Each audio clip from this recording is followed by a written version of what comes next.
Baik, terima kasih semuanya. Selamat siang. Assalamualaikum warahmatullahi wabarakatuh. Sebelumnya saya ucapkan terima kasih atas kesempatan yang diberikan oleh Erlangga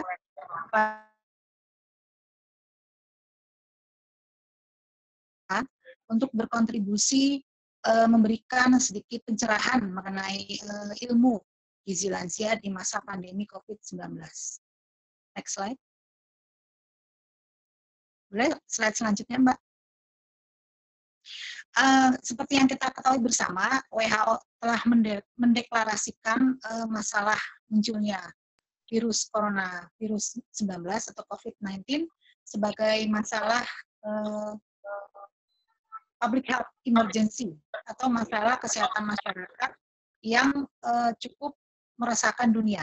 Ya, jadi sejak ditemukan pada bulan Januari kemarin, bahkan sebelumnya tahun 2019 di Wuhan, Cina, maka WHO kemudian mendeklarasikan sebagai masalah kesehatan masyarakat. Nah, seperti yang kita ketahui pula, ada beberapa kelompok rentan yang mudah sekali terpapar dengan masalah COVID-19. Salah satunya adalah kelompok lansia. Jadi lansia di sini mereka yang termasuk kelompok usia di atas 60 tahun. Ya, jadi kalau kita lihat populasi lansia ini di Indonesia cukup banyak, apalagi di tingkat dunia. Bahkan sekarang proporsinya untuk penduduk Indonesia itu sudah di atas 7%, ya, didominasi oleh kelompok usia lanjut. Nah, sehubungan dengan kejadian penyakit COVID-19 ini juga WHO menyatakan bahwa 95% kematian penderita COVID-19 itu berada pada usia di atas 60 tahun.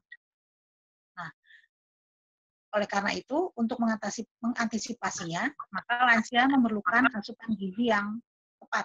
Artinya yang cukup memenuhi kebutuhan gizinya untuk mencegah paparan dari COVID-19. Oke, next slide.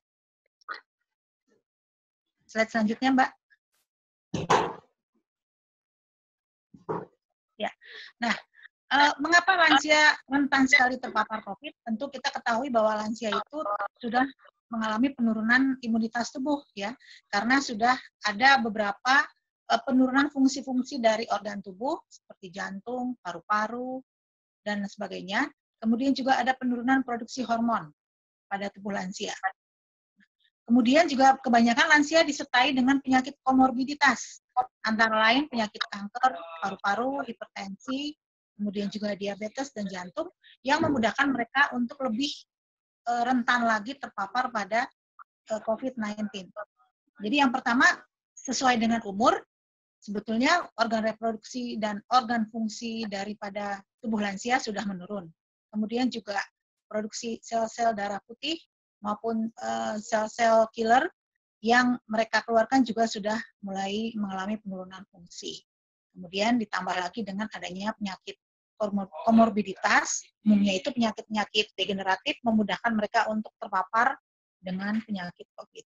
Nah, bagaimana dengan lansia yang banyak berinteraksi dengan orang tanpa gejala di luar rumah, utamanya ya.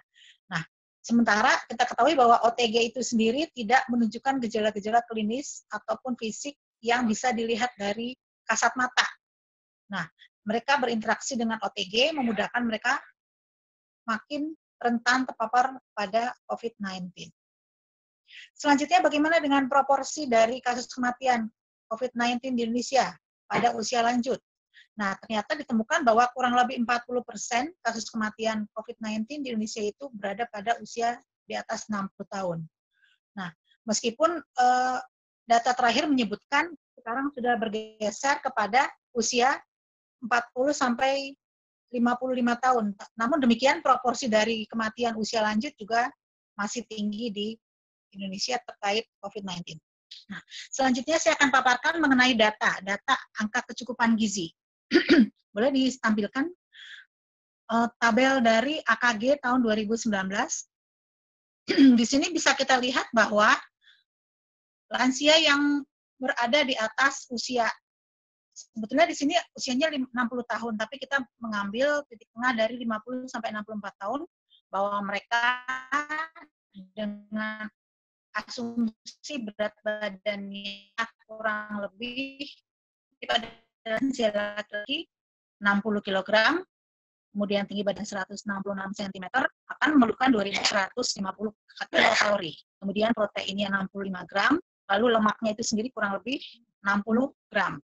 Kemudian kalau kita lihat lagi komposisi umur semakin lanjut di atas 64 tahun, yaitu 65-80 tahun, bahkan 80 tahun ke atas, itu kebutuhan energinya juga semakin berkurang ya, kurang lebih 1.800, lalu turun menjadi 1.600.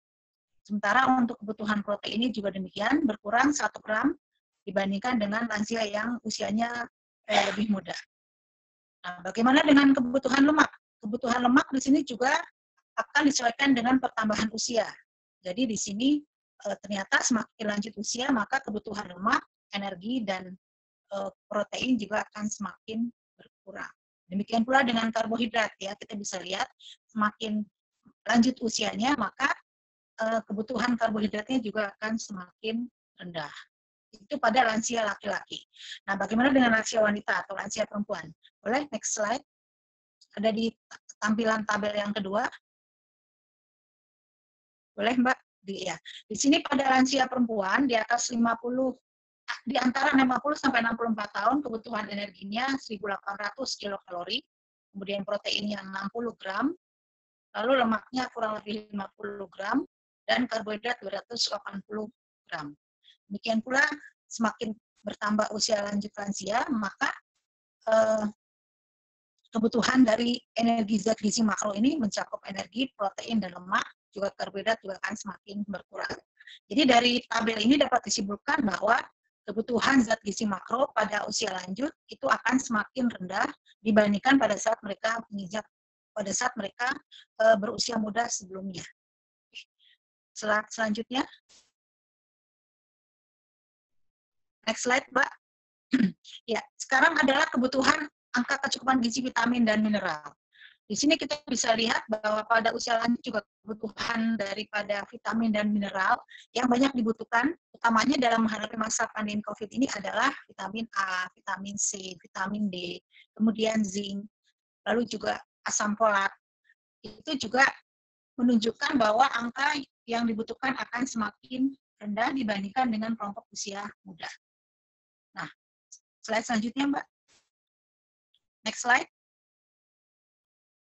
Ya, jadi dari data AKB tadi dapat disimpulkan bahwa kebutuhan gizi lansia dalam satu hari itu membutuhkan energi kurang lebih 25 kilokalori per kilogram berat badan per hari.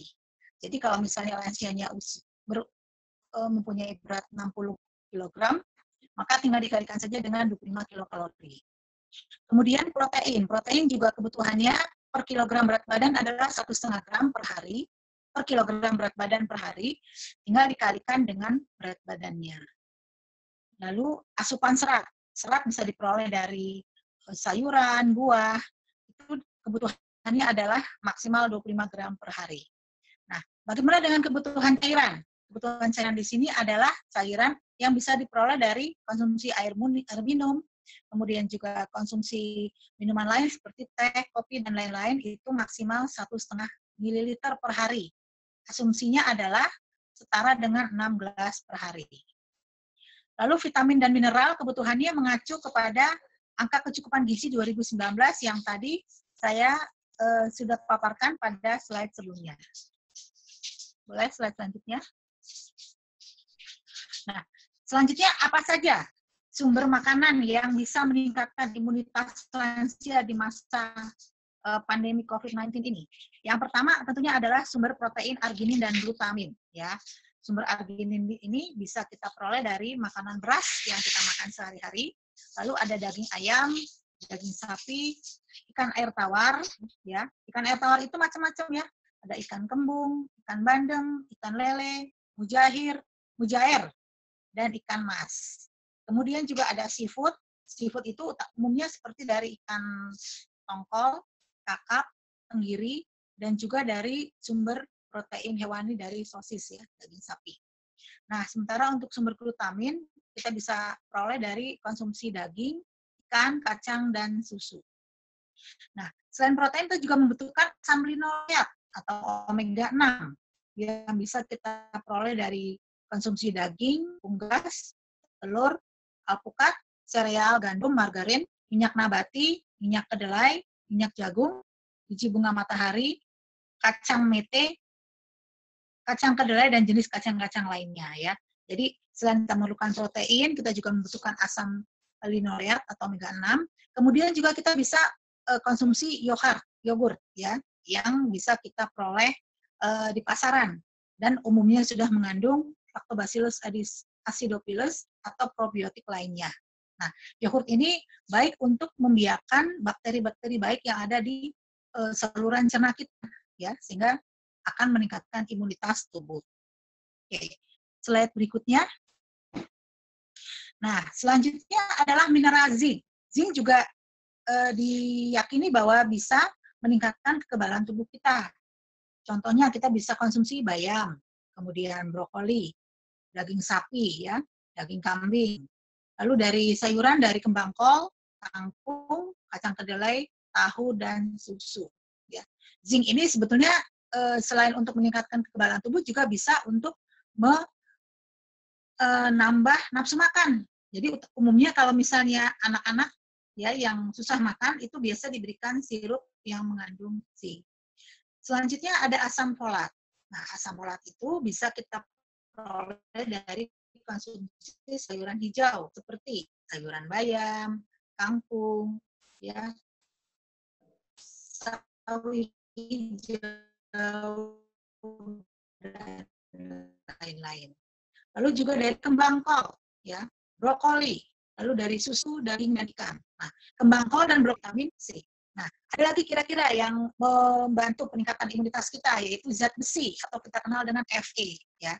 Zat besi ini banyak sekali dikenal, dibutuhkan oleh ibu hamil, ya. Namun lansia juga masih membutuhkan zat besi. Ya.